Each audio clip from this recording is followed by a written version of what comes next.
లూకాసు వార్త 15వ అధ్యాయము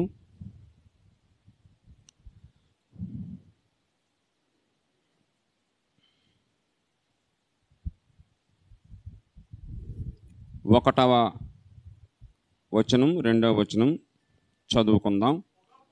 ఒకప్పుడు సమస్తమైన సుంకరులను పాపులను ఆయన బోధ వినుటకు ఆయన దగ్గరకు వచ్చుచుండగా పరిసయ్యులను శాస్త్రులను అది చూచి ఇతడు పాపులను చేర్చుకొని వారితో కూడా భోజనము చేయుచున్నాడని చాలా సణుగుకొనిరి. చాలండి. ఈరోజు యేసు ప్రభు గురించి కొంత లోతైన అనుభవాన్ని మీకు చెప్పాలని ఆశపడుతున్నాను. యేసుక్రీస్తు వారు శరీరధారిగా ఉన్న దినాలలో ఆయన దేవుని రాజ్య సువార్తను ప్రకటిస్తూ ఉండేవాడు. అలా ప్రకటిస్తున్న సమయంలో అక్కడ పరిసయ్యులు శాస్త్రులు అంటే సమాజ మందిరాన్ని ఏలేవాళ్ళు, అంటే మతాధిపతులు పీఠాధిపతులు మతాన్ని బోధించేవారు. మా మతమే గొప్పది, మేమే గొప్పవాళ్ళం అనుకునేవాళ్ళు ఏమని సనుక్కుంటున్నారంటే యేసుక్రీస్తు వారిని చూచి పాపులను చేర్చుకొని వారితో భోజనం చేయించున్నాడట యేసుక్రీస్తు వారు. యేసుక్రీస్తు వారు పాపులను చేర్చుకుని వారితో భోజనం చేస్తున్నాడు. బహుశా మీరు ఈ మాట ఎక్కడ వినుండరు. యేసుక్రీస్తు పరిశుద్ధుడు, పరిశుద్ధమైన హృదయం గలవాళ్ళే మందిరానికి వెళతారని మనం అనుకుంటున్నాం. కానీ ఆయన మందిరానికి పిలిచేది పరిశుద్ధులను కాదు, పాపులను పిలుస్తున్నాడు. పాపులను పిలిచి పాపులకి సువార్త చెప్తున్నాడు. అయితే ఈ విషయం ఈ పీఠాధిపతులకి మతాధిపతులకి మతాన్ని బోధించే వరకు మా మతమే గొప్పది, మా దేవుడే గొప్పవాడు అనుకున్న వాళ్ళకి కొంచెం ఇబ్బందిగా ఉంది. ఏంటి యేసుక్రీస్తు వారు మతానికి వ్యతిరేకంగా ప్రవర్తిస్తున్నాడు? ఇతను ప్రవక్త కదా, ప్రవక్త పరిశుద్ధులతో భోజనం చేయాలి కదా, పాపులతో భోజనం చేస్తున్నాడు ఏంటని యేసుక్రీస్తు మీద సణుక్కున్నాడు. ఈ సణుగుడంతా కూడా యేసుక్రీస్తు హృదయ అంతరంగమును ఎరిగినవాడు కాబట్టి, వారి హృదయంలో ఏమనుకుంటున్నారో తెలుసు కాబట్టి ఆయన వారి మాటలు తన యొక్క మనోనేత్రాలతో గ్రహించి ఒక ఉపమాన రీతిగా మనకి వేళ ఒక సందేశాన్ని ఇస్తున్నాడు. ఏమిటి ఆ సందేశం అంటే, ఒక ఊర్లో ఒక ఆస్తి గల ధనవంతుడు ఒకడు ఉన్నాడు. అతను కూడా పరలోకం గురించి దేవుడి గురించి తెలిసినవాడే. అతనికి 2 కుమారులు ఉన్నారు. ఆ 2 కుమారులలో కూడా ఒక కుమారుడు కొంచెం జులాయిగా తిరిగేవాడు. తండ్రి చెప్పిన మాట వినకుండా, తల్లిదండ్రులు చెప్పిన మాట వినకుండా తన ఇష్టానుసారంగా జీవించే వ్యక్తి. అలాంటి వ్యక్తి ఒకసారి తండ్రి దగ్గరికి వచ్చి ఏమని అడిగాడంటే, తండ్రి, నాకు ఏదైనా రావాల్సి ఉంటే నాకు ఇచ్చేయి, నా బ్రతుకు నేను బ్రతుకుతాను, నేను ఇంకా ఈ ఉమ్మడి కుటుంబంలో ఉండలేను, దయచేసి నా బ్రతుకు నేను బ్రతుకుతానని చెప్పి అతను తండ్రి దగ్గర నుంచి తనకు రావలసిన వాటాను తీసుకుని దూర ప్రాంతాలకు వెళ్ళిపోయాడంట. అలా వెళ్ళిపోవటమే కాకుండా ఆస్తి వలన అతను పందులు మేపేటువంటి ఒక పెద్ద వ్యక్తి దగ్గరికి వెళ్ళి నాకు ఏదైనా పని కల్పించమని అడిగాడట. అప్పుడు అతను జాలిపడి, సరే పాపం ఎక్కడి నుంచో వచ్చాడు, ఇతని పరిస్థితి బాగాలేదని చెప్పి అతను ఇతనికి ఆశ్రయం కల్పించాడు. ఆశ్రయం కల్పిస్తే ఆ కన్నీరు కార్చుకుంటూ ఆ దినాలని అతను గడుపుతూ ఉన్నాడు. అలాంటి పరిస్థితుల్లో అతనికి ఏమొచ్చిందంటే ఒకసారి తండ్రి జ్ఞాపకం వచ్చాడు. ఏమిటి నా పరిస్థితి, నా తండ్రి దగ్గర ఎంత సమృద్ధి ఉంది, ఎంత సంపద ఉంది, నా తండ్రి దగ్గర ఎంతమంది పని వాళ్ళు ఉన్నారు, నా బ్రతికి ఎలాగ అయిపోయింది అంటేని అతని హృదయంలో ఒక మార్పు అయితే కలిగింది. అందుకనే వాక్య భాగంలో ఏమని వ్రాయబడిందంటే 15వ లోకాసు వార్త 15వ అధ్యాయం 17వ వచనం ఒకసారి చూడండి. అయితే బుద్ధి వచ్చినప్పుడు వాడు నా తండ్రి యొద్ద ఎంతోమంది కూలివాండ్రకు అన్నము సమృద్ధిగా ఉన్నది, నేనైతే ఇక్కడ ఆకలికి చచ్చిపోచున్నాను. చాలమ్మ. బుద్ధి వచ్చినప్పుడు, బుద్ధి అనేటువంటిది అందరికీ ఒకేసారి రాదు,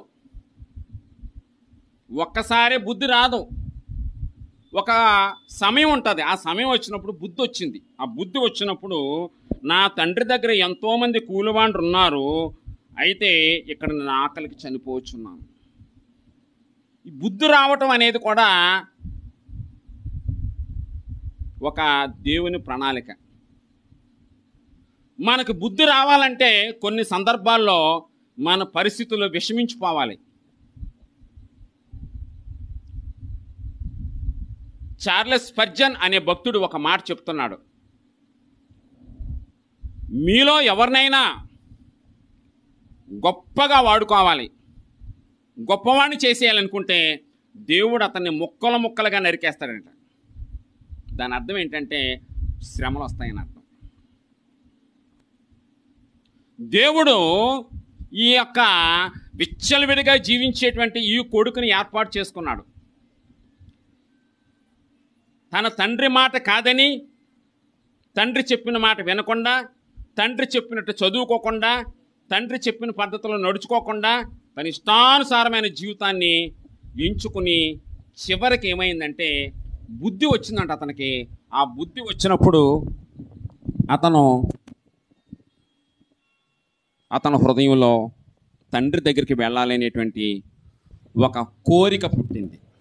ఆ కోరిక పుట్టగానే అతను ఏమని అనుకున్నాడంటే హృదయంలో, తండ్రి నేను పరలోకమునకు విరోధముగాను నీ ఎదుట పాపము చేసి తిని.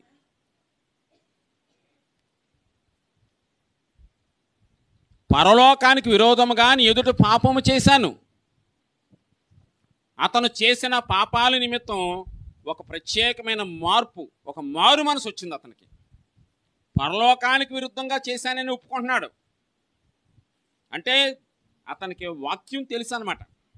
వాక్యం తెలియటం వల్ల అతను దేవునికి విరుద్ధంగా, దేవుని ఆశయాలకి, దేవుడిచ్చిన ధర్మశాస్త్రంలో నీ తల్లిదండ్రులను సన్మానించుమని అనుకుంటే తల్లిదండ్రులు దూషించి తల్లిదండ్రుల దగ్గర నుంచి దూరం అయిపోయినటువంటి ఈ వ్యక్తి ఏమని చెప్తున్నాడంటే పరలోకానికి విరుద్ధంగా పాపము చేశానని చెప్పి అతను అనుకున్న మరుక్షణమే తండ్రికి తెలిసిపోయింది. తండ్రికి హృదయంలో తెలిసిపోయింది. అతడు దూరముగా ఉండగానే ఏం చేశాడంటే, వాడు ఇంకా దూరముగా ఉన్నప్పుడు తండ్రి వానిని చూచి కనికరిపడి పరిగెత్తి వానిని మెడ మీద ముద్దు పెట్టుకున్నాను. అతను ఎప్పుడైతే హృదయంలో మార్పు వచ్చిందో, తండ్రి దగ్గరికి రావాలనుకున్నాడో, అతను వస్తూ ఉండగానే ఇంకా రాలేదు. గుర్తుపెట్టుకోండి, ఇంకా రాలేదు తండ్రి దగ్గరికి. తండ్రి ముందుగానే గుర్తించి ఎదురు పరిగెట్టాడు. ఎదురు పరిగెట్టేశాడు దేవుడు. పరిగెట్టేసి మెడ మీద ముద్దు పెట్టుకున్నాడు. దేవుని నామానికి స్తోత్రం. ఇక్కడ ఈ తండ్రి యొక్క ప్రేమను మీరు గుర్తించాలి. తండ్రి ఎంత కనికరం గలవాడంటే, ఎంత చెడిపోయినా, ఎంత హీనమైన స్థితిలో ఉన్నా, మనం ఎన్ని తప్పులు చేసినా, ఎవ్వరూ చూడటం లేదని మనం ఎంత పాపపు ఊపిలో మునిగిపోయినప్పటికీ కూడా ఆయన నిన్ను చూస్తున్నాడు, ఎప్పటికైనా మారతావా అని. మారిన మరుక్షణమే నీ కంట్లోంచి వచ్చిన కన్నీరు చూచిన వెంటనే అతను వచ్చి ఏం చేస్తాడంటే మెడ మీద ముద్దు పెట్టుకున్నాడంట. ఎప్పుడైతే మెడ మీద ముద్దు పెట్టుకున్నాడో అతనికి అత్యున్నతమైన సంతోషం కలిగింది.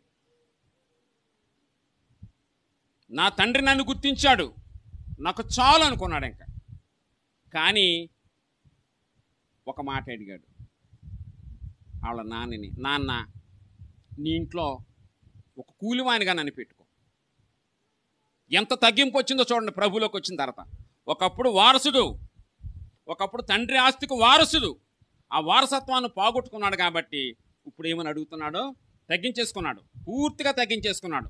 ఒక కూలివానిగా కనీసం నాకు 3 పూట్ల అన్నం పెడితే చాలు, కూలివాడిగా నీ దగ్గర ఉండిపోతాను, కూలి పని చేసుకుని బతుకుతాను అని సొంత తండ్రి దగ్గర అన్నప్పుడు తండ్రి హృదయం ఇంకా వెలవెలవెలలాడిపోయింది. ఆయన ఏం చేస్తున్నాడు చూడండి. అయితే తండ్రి తన దాసులను చూచి ప్రశస్త వస్త్రము త్వరగా తెచ్చి వీనిని కట్టి వీని చేతికి ఉంగరం పెట్టి పాదములకు చెప్పులు తొడిగించుడు. దేవుని నామానికి స్తోత్రం. ఎంత ప్రేమ చూపిస్తున్నాడో చూడండి. కొడుకేమో ఇంకా విధేయతలోకి వెళ్ళిపోయాడు, తండ్రి ఏమో ఇంకా ప్రేమలోకి వెళ్ళిపోయాడు. ఎప్పుడైతే విధేయత ఉందో అక్కడ దేవుని యొక్క ప్రేమ పొంగిపోతూ ఉంటుంది అనమాట. పొంగిపోయినటువంటి ప్రేమ ఏమని చెప్తున్నాడంటే, ప్రశస్తమైన వస్త్రాలు తీసుకురండి, తెల్లని బట్టలు కట్టండి, అతనికి ఉంగరం పెట్టండి, ఉంగరం కూడా పెట్టండి అని చెప్పి పాదాలకి చెప్పులు కూడా తొడగమన్నాడు. ఎంత ఆధిక్యత ఇచ్చాడంటే అంత ఆధిక్యత మళ్ళీ చిన్న కుమారుడికి ఇచ్చాడు. తనైతే కూలివానిగా కోరుకున్నాడు కానీ తండ్రి ఏం కోరుకుంటున్నాడు, మళ్ళీ నా కొడుకు తిరిగి వచ్చాడు అంటే ఏమయ్యాడు, చనిపోయి తిరిగి బ్రతికాడు. ఎప్పుడైతే దూరం అయిపోయాడో అప్పుడు చనిపోయాడు, కానీ మళ్ళీ వచ్చాడు కాబట్టి అతనికి ప్రశస్త వస్త్రము కట్టమన్నాడు. ఏమిటి ప్రశస్త వస్త్రం అని ఆలోచన చేస్తే చూడండి, యెషయా గ్రంథము 61వ అధ్యాయము 10వ వచనం ఒకసారి మనం పరిశీలన చేస్తే మనకి అర్థమవుతుంది. చూడండి, యెషయా గ్రంథము 61వ అధ్యాయము శృంగారమైన పాగా ధరించుకొనిన పెండ్లి కుమారుని రీతిగాను ఆభరణములతో అలంకరించుకొనిన పెండ్లి కుమార్తె రీతిగాను ఆయన రక్షణ వస్త్రములను నాకు ధరింపచేసి ఉన్నాడు. ఎలాంటి బట్టలు కడుతున్నాడంట, ఉపమానం చెప్తున్నాడు. పెండ్లి కుమారుడు ఏ విధంగా అలంకరించుకుంటాడో, పెండ్లి కుమార్తె ఏ విధంగా ఆభరణాలతో అలంకరించుకుంటుందో అలాగైన రక్షణ వస్త్రాలు ధరింపచేస్తున్నాడని ఉంది.